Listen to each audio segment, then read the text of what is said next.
I used to think I knew everything about my best friend, Madison. From the moment we met in 7th grade at Kennedy Middle School, it was like the universe just clicked something into place. She was the first person who ever made me feel like I belonged. And not just because she was popular, Madison had that rare kind of energy that pulled people in. She glowed in a way that wasn't just about her pretty face or her perfect hair. It was deeper, warmer. Like she could walk into a room and make everyone feel a little less alone. She was always smiling. Always. Like even on the worst days, finals week, period cramps, parent fights, she still managed to find something to laugh about. And her laugh. God, it was contagious. You couldn't stay mad or sad around Madison. That was her superpower. Or so I thought. We were inseparable through high school. Matching Halloween costumes, late night phone calls about crushes, driving around town just to blast music and scream lyrics at the top of our lungs. She was there when I failed my driver's test the first time.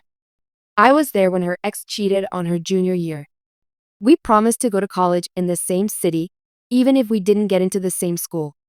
We made playlists for each other, wrote letters when we felt down, and had this secret code we used in text. No one understood us like we understood each other. And yet, looking back, I miss the signs. I miss the way she'd zone out when we were talking sometimes, like her mind was somewhere else. I miss how she stopped taking selfies with me like she used to, always saying she wasn't feeling cute today even though she looked gorgeous. I miss the small pauses in her texts, the way she'd say LOL, but it didn't sound like a laugh in real life anymore. I chalked it up to stress, to growing up, to senior year pressure. But I should have asked more questions. I should have looked closer. The last time I saw Madison smiling in a way that felt real was a Tuesday. It was just after 5th period, and we were sitting outside on the lawn behind the school, watching the sky fade into that lazy afternoon blue. She was wearing my hoodie because she forgot hers, and she had her legs tucked up beneath her, hair in a messy bun like always. You ever think about just disappearing? She said out of nowhere. I laughed. I thought she was joking. Like, off the grid? Go live in the woods with squirrels? She didn't laugh. She just stared out across the football field. No. Like disappearing from all of it. The pressure. The noise. The pretending. Pretending. That word stuck with me, but I brushed it off then. I remember nudging her playfully, trying to lighten the mood. You? The girl who literally thrives under pressure. Please. She looked at me and gave that familiar half smile, the one I thought meant, you know me so well. But now I think it meant, I wish you really did. That Friday, she ghosted me. No calls. No texts. Nothing. I tried everything, Snapchat, Instagram, even calling her house phone like it was 2006. Her parents said she wasn't feeling well, that she needed some time to herself, which was weird, but I didn't want to panic. I told myself she just needed space. Everyone needs space sometimes, right? But when Saturday turned into Sunday, and Sunday turned into Monday, and she still wasn't at school, I felt it. That gut feeling no one wants to admit is real. Something was wrong. I went to her house that night. It was around 10 p.m., raining lightly, and I was soaked by the time I got to her window. Her room light was off. Curtains drawn. No movement. I texted her one last time. Mads, if you're in there, please just say something. I'm scared. Nothing. So I did something I never thought I'd do. I climbed the side trellis we used to sneak out on sleepover nights, pushed her window open, and slipped into her room. It was dark, but familiar. The posters on her wall, the Polaroids taped around her mirror, our inside jokes written in Sharpie on sticky notes by her desk. Everything looked the same. And yet it didn't. There was something eerie about the stillness, the way her bed was made too perfectly, her makeup untouched on the vanity. I whispered her name. Once. Twice. No answer. Then I saw it. A leather-bound book on the floor next to her nightstand. Torn at the edges, tucked half under a hoodie like she meant to hide it. Her diary. We used to joke about keeping one together when we were kids. A shared journal, like in those cheesy coming-of-age movies. I didn't even know she kept a real one. But in that moment, I didn't hesitate. I picked it up with trembling hands and opened it. And with every word I read, the version of Madison I thought I knew shattered into pieces. The pain poured off the pages like blood from a wound. Words scribbled in rushed, desperate handwriting. Things she never told anyone. Things I couldn't believe she had kept hidden for so long. She wrote about nights she couldn't sleep because her brain wouldn't stop screaming at her. About the pressure to be the perfect daughter, the happy friend, the strong one. About feeling like a fraud every time she smiled. About self-doubt so loud it drowned out everything else. About crying in the shower so no one would hear. She wrote about me too. About how she didn't want to drag me down with her. How she knew I had my own struggles. How she smiled harder on the outside because she didn't want me to worry. She called me her light. Her anchor. The only person who made her feel seen. But even that wasn't enough to fight what was happening inside her. And then, the final entry. It was dated the night she stopped texting me back. Just 6 words. I don't want to feel anymore. That's when I broke. Not just because I was scared of what she might have done, but because I realized how blind I'd been. I thought I knew her. I thought I saw her. But I only saw what she wanted me to. The truth was, Madison was drowning in silence. And I never heard her scream. I stood in her dark room, clutching that worn-out diary like it was the only piece of her I had left. The words I had just read kept replaying in my head, echoing like a scream in a cave. I don't want to feel anymore. That single sentence made my chest ache in a way I'd never felt before. Not like heartbreak from a boy or the stress of finals. This was different. This was guilt. Fear. Helplessness. I wanted to believe she was okay. That maybe she was just hiding out at her aunt's house or turning off her phone to disconnect. But that last diary entry said otherwise. It felt like a goodbye. I didn't sleep that night. I couldn't. I stayed in her room, sitting on the floor beneath her window with the diary in my lap, rereading pages by flashlight. There was one entry from about 2 months back that gutted me. Everyone says I'm so lucky. That I have the perfect life. And I let them believe it.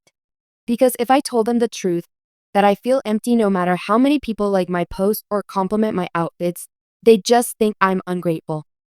But it's not about that. I just don't feel real anymore. I feel like a shadow walking around pretending to be someone who matters.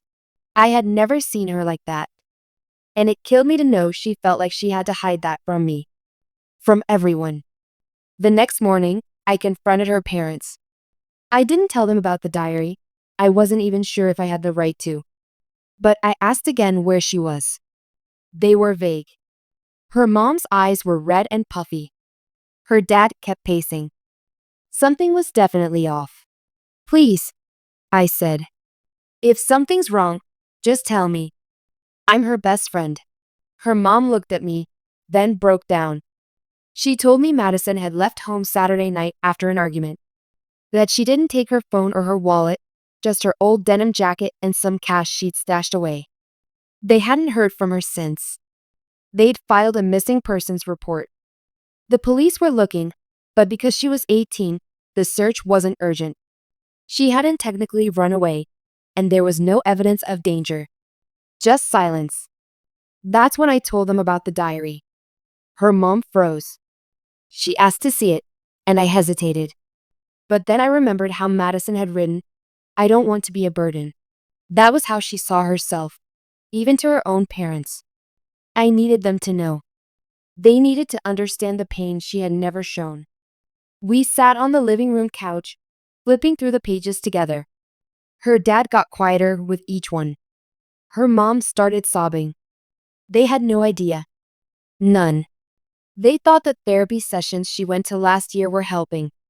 That once she stopped going, it meant she was better. We thought she was getting stronger, her mom whispered. She told us she was fine. That word again. Fine. Why is it always the ones who say they're fine that are falling apart the most? That night, I went home and locked myself in my room. I opened my phone and stared at our texts from the last few months. The selfies, the memes, the heart emojis, and ILY messages we always sent before bed. And between all those little interactions, I started to see the patterns I'd missed. She had stopped using exclamation points. Her replies had gotten shorter. She'd stopped initiating plans. She had begun canceling hangouts with vague excuses like just tired or not feeling great. I thought she was just busy. But she was withdrawing. And I didn't notice. I kept thinking, what if I had pushed harder? What if I had asked her what she meant when she said she wanted to disappear? What if I had just hugged her that day instead of joking it off? But what if doesn't bring people back? Monday morning at school was brutal. Everyone knew Madison was missing. Her face was on the announcements. Her name echoed in the halls. But nobody really knew her, not like I did. They whispered rumors. Some said she ran away with a boyfriend. Others said she was just being dramatic. Some even laughed. Laughed. I almost screamed. Because behind all those assumptions was a girl who smiled through her suffering so well that people forgot to ask if she was okay. A girl who carried everyone else's weight but never asked for help with her own. I skipped lunch and went to our favorite spot behind the gym. The place where we used to sit and plan our futures, talk about boys, or share French fries from the vending machine. I closed my eyes and imagined her voice. And then, without really thinking, I pulled out my phone and opened my notes app.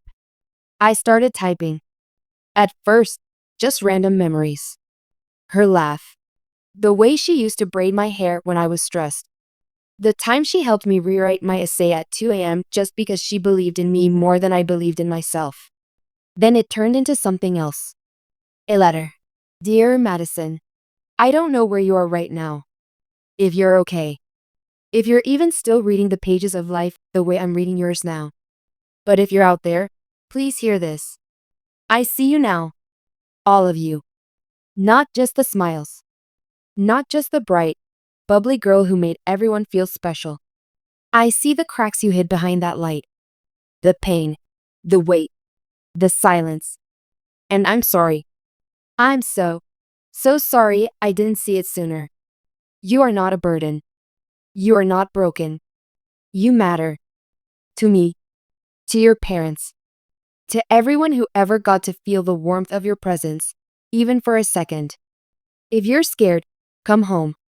If you're lost, I'll find you. If you feel like you don't belong anywhere, know that you always belonged with me. Love, Avery.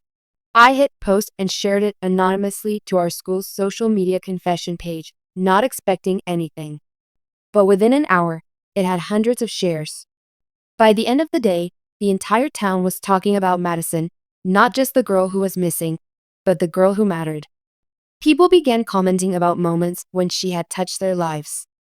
A freshman said Madison helped her through a panic attack in the bathroom. A junior boy wrote about how she stood up for him when he was being bullied. Even the coldest, most attached students admitted they never knew she was struggling and that they wished they had taken the time to care.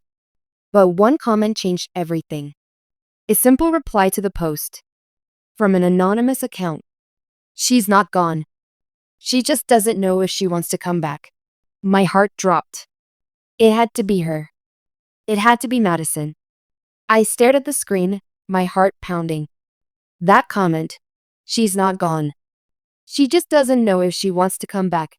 Wasn't signed, wasn't traceable, but something about it felt unmistakably Madison. The phrasing, the tone, the heartbreak behind the words. It sounded like her voice in my head. Not the version of her everyone saw, but the one I read in those diary pages. The version that was raw, honest, hurting. I refreshed the post over and over, hoping for another message. Sign. Anything. Nothing came. I texted her again. This time I didn't try to be cheerful or reassuring. I just told her the truth. Mads, if that was you, I'm here. No questions, no pressure. Just come back. Or tell me where you are, and I'll come get you. You don't have to pretend anymore. I see you now. I see all of it. Send. Then I waited. And waited. The hours dragged. It felt like the entire world had slowed down. I barely ate. I barely spoke. I just sat on my bed with my phone in hand, reading her old texts, trying to guess what she'd do next. I kept going back to that night, the last night we hung out in her room. We'd made frozen pizza, binge-watched The Summer I Turned Pretty, and talked about prom. She had seemed so normal. She'd even joked about wearing matching dresses just to confuse people. But now I realized something. That whole night, she never once mentioned how she felt. Not really. And I never asked. That evening, my phone buzzed. A message. Unknown number. But the moment I opened it, I knew it was her. I saw what you wrote. I don't know how you figured it all out, but I guess you always were the smarter one. I'm sorry for disappearing. I didn't think anyone would notice. I didn't want anyone to. Tears filled my eyes. My hands were shaking so badly I could barely type back. I noticed. I noticed everything too late. But I'm here now. Please tell me where you are. There was a pause. Then another message came in. I'm staying in the old beach house. The one we used to talk about fixing up someday. I needed somewhere quiet. Somewhere that didn't feel like the world was watching me all the time. My breath caught. The beach house. It was this abandoned little cottage about 30 minutes out of town, just off the coast road. We used to pass it on weekend drives and joke that one day we'd fix it up and turn it into a little art studio/coffee shop. It was crumbling and half covered in vines, but it had the kind of charm only two dreamers could see. I didn't waste another second. I grabbed my car keys and bolted. The drive felt eternal. My headlights cut through the darkness, and the rain had started again, soft at first, then heavier. But I didn't care. I kept thinking, she's alive. She's out there. And she reached out. That means she still wants to be found. I pulled up to the beach house and parked on the gravel shoulder. It looked just like I remembered, worn down, windows boarded, shingles missing, but somehow sacred. I stepped out of the car and called her name softly. No answer. I tried again, louder. And then, the front door creaked open. There she was. Standing in the frame, wearing that old denim jacket, hair pulled into a messy ponytail, eyes swollen like she'd been crying for days. But she was alive. And she was here. We didn't say anything for a few seconds. We just stood there, staring at each other through the rain. Then I ran to her and wrapped my arms around her so tight I thought I'd never let go. She didn't say a word. Just clung to me like she was holding on to the last lifeline in the world. When we finally pulled apart, I looked her in the eyes and said, "You scared the hell out of me." A tear slipped down her cheek. I scared myself. We went inside. It was cold and dusty, but she'd made it livable. Bare mattress on the floor, a backpack, a few candles. She'd even set up a little journal station in the corner, pages scattered everywhere. I sat down, soaking wet, and watched as she curled up like a child, her eyes hollow but more honest than I'd ever seen them. "I didn't leave because I wanted to die," she whispered. "I just wanted the noise to stop. I didn't know how to be that girl anymore. The one everyone expects. I thought if I disappeared, maybe I could just breathe again." I nodded slowly. "And did it help?" She shook her head. "It made it worse." For the next hour, she told me everything. How the pressure to be perfect had been building since she was a kid. How even therapy felt performative sometimes. How she didn't want to die, but didn't really want to live either. How she started writing everything down in that diary because it was the only place she could scream without making a sound. I listened. That's all I did. I didn't interrupt. I didn't give advice. I didn't try to fix her. I just listened, because for once, that's what she needed. Someone to carry the silence with her instead of forcing it away. Eventually, her voice cracked. Why did you come? Why do you still care after everything I hid from you? And my answer was simple. Because I love you, Mads. You don't stop loving someone just because they're in pain. We cried together that night. No makeup. No filters. No pretending. Just two girls in a broken down beach house, holding each other in the middle of a storm. And for the first time in a long time, I saw something in Madison's eyes. Not joy. Not peace. But something even more powerful. Relief. The morning after I found Madison at the beach house, everything felt different. Not fixed, not perfect, but different. There was this heaviness still in the air, like grief that hadn't fully settled. But underneath it was something gentle. Quiet. Hopeful. Like the moment after a storm when the sky is still gray, but no longer angry. We woke up in silence. She had let me sleep next to her on the mattress, curled up under a dusty old blanket she found in the closet. No words were spoken when we first opened our eyes. We just lay there, watching the light filter through the cracked boards on the windows, listening to the soft sound of the waves outside. It was peaceful and haunting. 6 months passed. Madison didn't go back to pretending. She didn't go back to being the girl who smiled just to make others feel comfortable. She didn't go back to hiding behind perfection. Instead, she started to rebuild herself, quietly, slowly, and on her own terms. She returned to school 3 weeks after I found her.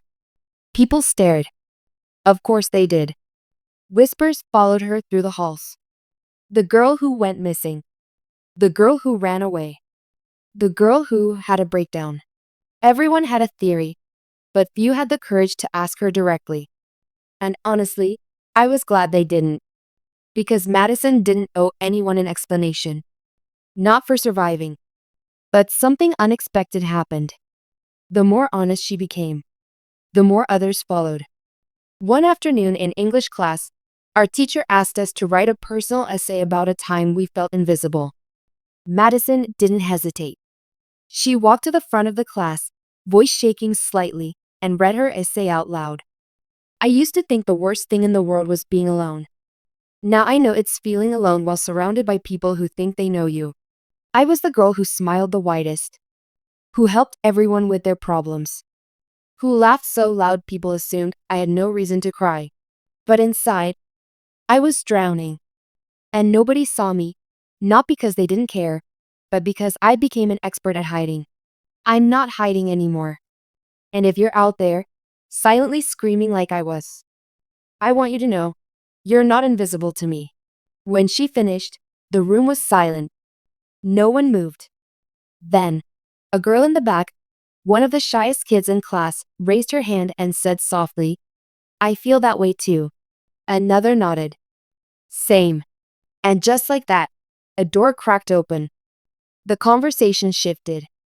People stopped pretending as much. Students started opening up, checking in on each other more, asking questions that went deeper than, how was your weekend? Madison had started a ripple.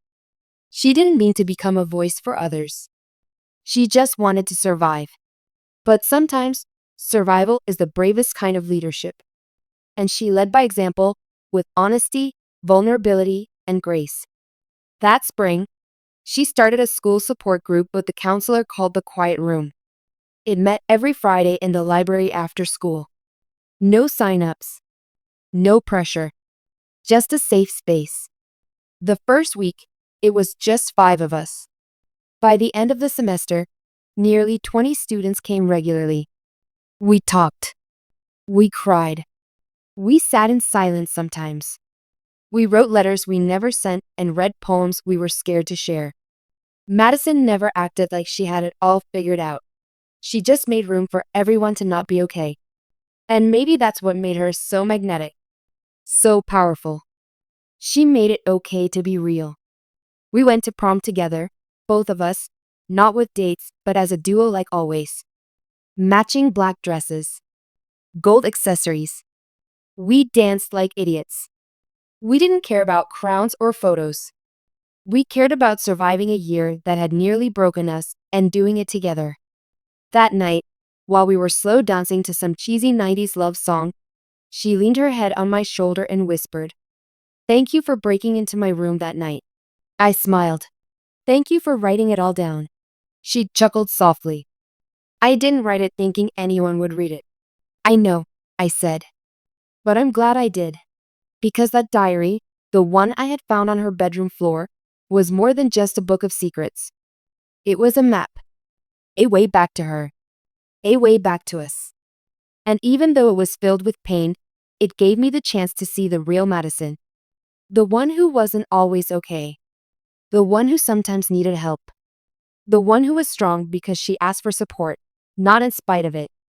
Now, whenever people ask me what happened to the girl who disappeared, I don't tell them the dramatic version. I don't tell them about climbing through windows or crying in old beach houses. I don't even mention the diary. Instead, I say, she came back. Not as the girl she was before, but as the girl she was always meant to be. Because healing isn't about erasing the scars. It's about learning to live with them. And Madison? She's still healing. Still figuring it out. Still writing. Still breathing. But now, she's not alone. And neither am I. Madison sat up slowly, brushing her hair out of her face. Her eyes were tired, puffy, but she didn't look like she was hiding anymore. "Do you think I'm broken?" she asked, voice barely audible. I sat up beside her. "No. I think you're hurting. And you've been carrying it alone for too long." She nodded, swallowing hard. "I don't know how to stop pretending. I've done it for so long. I don't even know who the real me is anymore." That hit me. Because truthfully, I didn't know either. I knew the version she showed everyone. The strong, bubbly, radiant girl who never had a hair out of place. But that wasn't all of her. That was a mask, a beautiful one, sure, but still a mask. And now, sitting in that broken house with her in pajamas, no makeup, voice cracked from crying, I realized. This was the real Madison. The version she never thought was lovable. But she was. Maybe more than ever. We stayed at the beach house most of the day. She showed me some of the pages she'd written, letters she never sent, poems she'd scribbled during panic attacks, thoughts she didn't feel safe saying out loud. One poem in particular tore me apart. "Smile like you mean it. They said I was sunshine, so I set myself on fire. They said I was strong, so I carried their storms. They said I was lucky, so I swallowed guilt for breakfast. They said I had everything, so I gave them everything. Until there was nothing left for me. I couldn't hold back tears." She looked at me, almost apologetically. "It's not your fault. You were the only one who made me feel like I mattered. Then why didn't you tell me?" She sighed. "Because I didn't want you to look at me differently. I was scared that if you saw the real me, you'd stop loving me." I shook my head. "Madison, I don't love you in spite of your pain. I love you because of everything you are, including the parts you think make you unlovable." That was the first time she smiled that day. A real one. Soft, fragile, but real. We packed up her things together. The journal. Her few belongings. She kept looking around the cottage like she wasn't sure if she was ready to leave. And honestly, I understood that. The beach house had become her sanctuary. Even if it wasn't safe or sustainable, it was hers. A place where she didn't have to perform. "I'm scared to go back," she whispered. "I know," I said. "But you won't go back alone." I called her mom from the car. Told her Madison was safe. There were tears on both ends of the line. Relief. Guilt. 1,000 unspoken emotions. We agreed to meet at the family counselor's office instead of going straight home. Madison wasn't ready to face the walls she'd hidden behind. But she was willing to take a step. And that mattered more than anything. The ride back was quiet, but not uncomfortable. Madison held my hand the whole way. No music. No small talk. Just quiet understanding. The counseling session was emotional.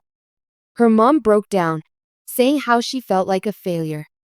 Her dad didn't speak much, but the look in his eyes was enough: shock, sadness, helplessness. And Madison. She didn't hold back. She told them everything. About the pressure to be perfect.